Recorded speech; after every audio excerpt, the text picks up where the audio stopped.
Most seekers try to practice self-inquiry, and they unintentionally do the opposite of what Ramana Maharshi taught. They try to think their way into the self. But real self-inquiry is much simpler, and it's not about thinking. It's much more direct. I want to show you in today's video the subtle step that most seekers miss.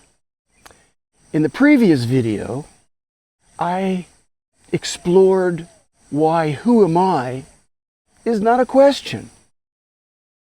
It's a pointer, a journey inward, a turning towards the source of attention.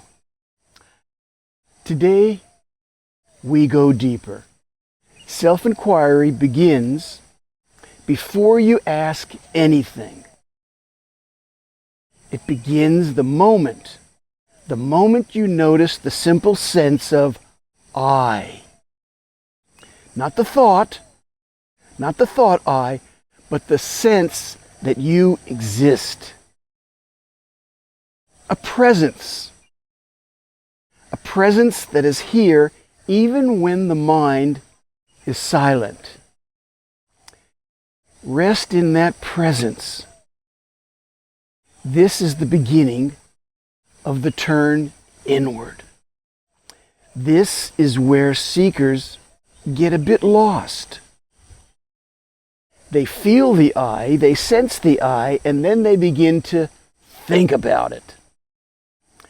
Ramana said, this is like trying to look at your own eyes without a mirror. You cannot turn inward by thinking. You can only turn inward by your attention. So, what do you do when a thought appears? You don't fight it, you don't follow it, and you don't judge it. You simply notice that a thought has arisen. Then you self-reflect. To whom has this arisen? The thought arose, of course, to you. Now, that's where the self-inquiry begins. Once you sense that me, the me who noticed the thought, you contemplate. Who is this me? Who am I? You don't dive into the contemplation to get an answer. You don't dive in to think about it. But you dive in to turn your attention towards the experiencer, towards the one who knows the thought. This simple turning inward is the essence of Ramana's method. Now, stay open to that sense of I. Not the word, not the idea, just you. Stay with it. Stay present to it. Stay open. Ramana said that this sense of yourself is the doorway to the self. As attention rests in this I, you may notice something subtle.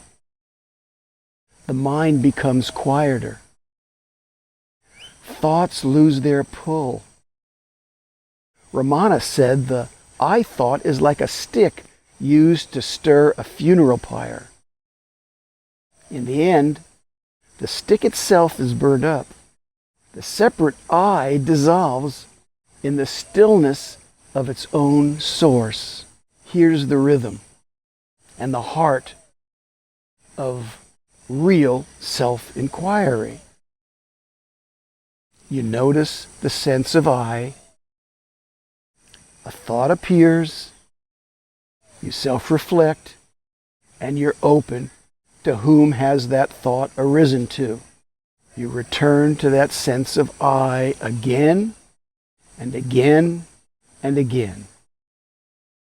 Gently, lovingly, consciously, you stay open. This is the practice, this returning. When attention rests inward, something natural happens. The mind becomes still, effortless, transparent. Ramana said the self shines by itself when the mind is quiet. This quiet stillness is not something you create. It is what remains when you stop following thoughts. Now, if you'd like to experience self-inquiry directly, not just as a thought or an understanding, I invite you to participate in one of my Enlightenment Intensive retreats, or one that is done around the world by many others. Thank you for listening.